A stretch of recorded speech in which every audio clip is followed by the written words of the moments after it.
le Seigneur, bonsoir, chers téléspectateurs de Communion Divine. En ce jour, nous venons encore près de vous parler sur le thème « Aime ton prochain comme toi-même ». En ce présent moment, je vais encore te poser cette question dans le quiz de ce jour. À qui est-ce que Jésus disait « Aimez-vous les uns comme les autres » 1. À ses disciples. 2. À Bartimée. 3. À la foule. Alors, toi qui as la connaissance et la sagesse, que le Seigneur t'inspire et te révèle, et tu ne seras pas surpris des merveilles qu'en ressortira de ce quiz. Alors je viens sur le vu de notre thème, aimez-vous les uns comme les autres. Pourquoi? Beaucoup d'entre nous, nous pouvons aimer, mais sans toutefois avoir l'amour pour notre prochain. Nous pouvons manifester l'amour de bouche. Nous pouvons manifester que nous aimons notre prochain de manière physique. Mais dans le cœur, nous le détruisons seulement. Tu peux donner un présent à un homme, mais sans toutefois l'aimer. Or, celui qui n'est pas amour n'est pas de Dieu. Celui qui ne manifeste pas l'amour de Christ, celui qui ne manifeste pas la seigneurie divine, n'est pas de Dieu. Et aimer son prochain, tu dois même aimer celui qui te haït. Tu dois faire du bien à celui qui veut même te détruire. Parce que c'est écrit. Parce que quand tu fais du bien à celui qui te haït, ce sont des charbons ardents que tu es en train d'allumer sur sa tête. Et Christ n'est pas venu pour les justes, mais pour les injustes. Celui qui se dit juste, celui qui se suffit, n'a plus besoin de Dieu. Mais c'est celui qui, en lui, ressent et reconnaît qu'en toute chose que je fais, en toute chose que je réalise, j'ai toujours besoin de l'amour du Seigneur. Et en ce présent moment, nous remarquons que beaucoup de personnes disent « Je t'aime d'un amour du Seigneur ». Or, l'amour est hypocrite, l'amour est meurtri, l'amour est... quel est le mot que je peux encore utiliser? L'amour qu'il manifeste en fait est satanique. Parce que tu peux aimer ton frère, mais tout en le haïssant, en le jalousant. Tu vois une sœur qui s'élève pour son mariage, au lieu de l'aider à célébrer, toi tu veux plutôt la tuer. Pourquoi seulement elle? Pourquoi? Parce que l'amour que tu redonnes à celui qui te l'a transmis, qui est notre Père, il a aimé le monde jusqu'à donner son Fils en sacrifice pour nous sauver. Alors, est-ce que tu peux te sacrifier pour ton frère et pour ta soeur? Est-ce que tu peux te sacrifier pour même... Parce qu'il y en a encore des parents qui aujourd'hui ne peuvent pas se sacrifier pour leurs enfants. Pourquoi? Parce qu'ils n'ont pas réellement d'amour. Et nous voyons facilement que dans certaines familles, il y a des choisis. Il y a le préféré et le non préféré. On manifeste plus d'amour à l'égard de l'autre et on rejette des pieds à l'autre. Où est passé donc le véritable amour?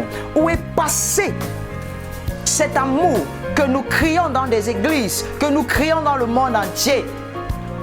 Christ est venu pour nous assembler. Christ est venu pour racheter les vies. Manifester l'amour à ton prochain, c'est produire la bénédiction dans ta propre vie. Manifester l'amour à ton frère, c'est manifester premièrement aussi.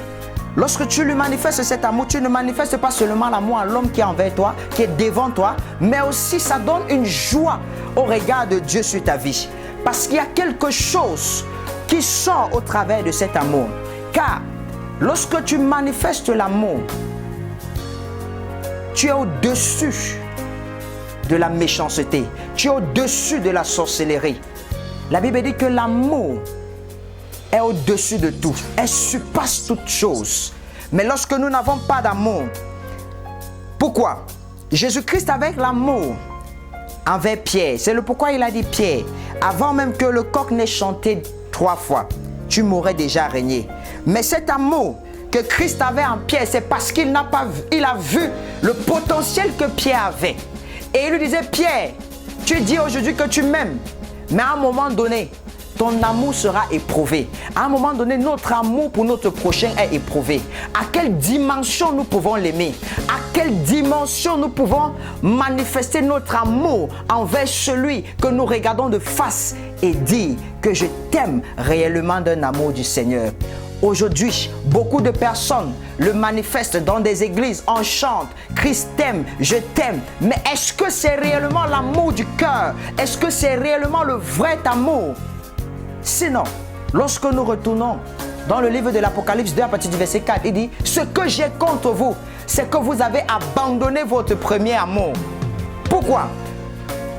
Parce que lorsque nous manifestons de l'air hypocrite envers notre frère, l'amour que celui-là te manifeste et que toi tu es hypocrite en retour, écoute-moi, tu n'es pas en train de le tuer, mais tu es en train de le bénir. Parce que le vrai amour qu'il manifeste, le simple fait que tu le haïs, tu es en train de l'élever. Mais le simple fait que toi, tu le haïs avec une colère, tu es en train de te fermer.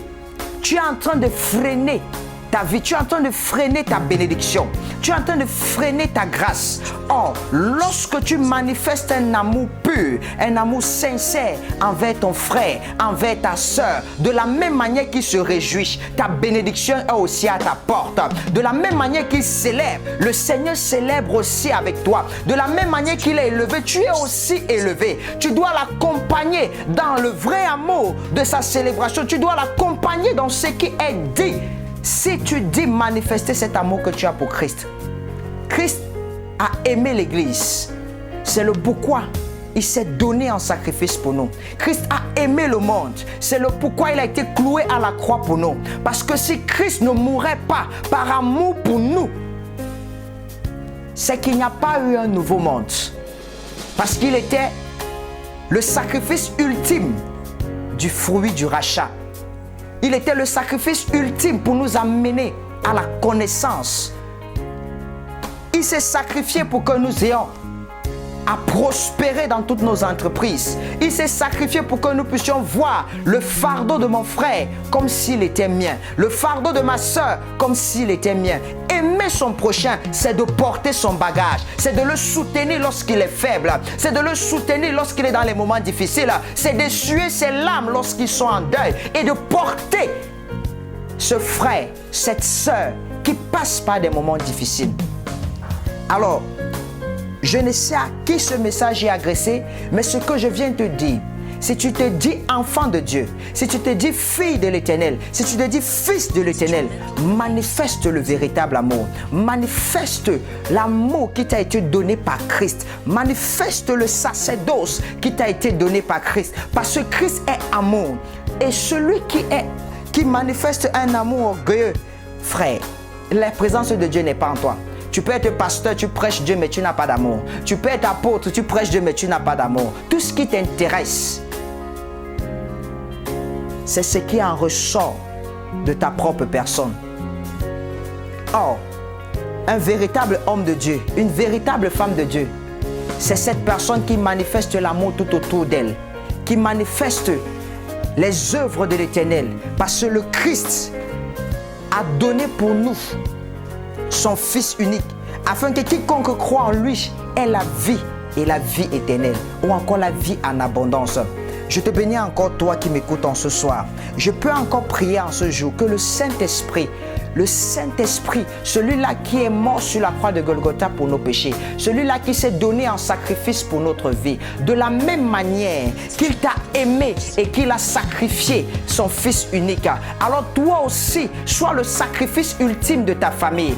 Porte-les, assiste-les dans les moments difficiles, soutiens-les dans les moments de faiblesse, relève celui qui est tombé, relève celui-là ou celle-là qui est encore abattu. Que le Saint d'Israël te donne encore la capacité et la force de soutenir celui qui est dans les moments de faiblesse, de soutenir, d'aimer ton prochain comme toi-même. Que la plaie de ton frère soit ta plaie, que le fardeau de ton frère soit ton fardeau. Alors si tu es véritablement fils et fille de l'Éternel, manifeste le vrai amour, manifeste l'amour de Christ, manifeste l'amour même de celui qui veut te voir mort, qui veut te voir enterré. Porte-lui dans ton cœur, intercède en sa faveur, prie pour lui, prie et intercède pour que le Saint-Esprit le ramène de l'obscurité à la lumière, qu'il change sa posture de là où il était. Parce que de la même manière que tu intercèdes, le Saint-Esprit, le Saint d'Israël, s'élèvera aussi dans ta vie. De la même manière que tu te soucies des autres, Christ, lui, se souciera de toi. Alors je te bénis encore en ce jour. Je te rends grâce parce que je sais que par le fruit de cette parole, par la connaissance que tu as encore acquis en ce jour, que le Saint d'Israël fasse avec toi au-delà de l'étendue de sa parole, qu'il établisse encore des choses merveilleuses pour ta vie et qu'au travers de l'amour que tu portes en l'égard de ta sœur, que ces fardeaux qui sommeillent encore dans ta vie soient ôtés maintenant au nom de Jésus.